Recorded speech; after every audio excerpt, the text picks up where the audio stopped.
ఎంత మధురమో మనకెంతో మధురమో శివదేవుని నామము పలికిన తొలగను పాపము. ఎంత మధురమో మనకెంతో మధురమో.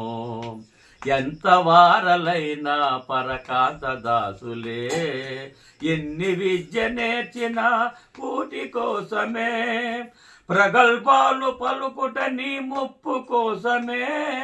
ఎంత సొమ్ము ఉన్నా నీ వెంటను రాదుర సున్నా. ఎంత మధురమో మనకెంతో మధురమో. శివదేవుని నామము పలికిన తొలగును పాపము. ఎంత మధురమో మనకెంతో మధురమో. కుంటివాడు తడబడుతూ నడుచుచుండురెందుకో, గ్రుడ్డివాడు చూడలేక వగసుచుండునెందుకో.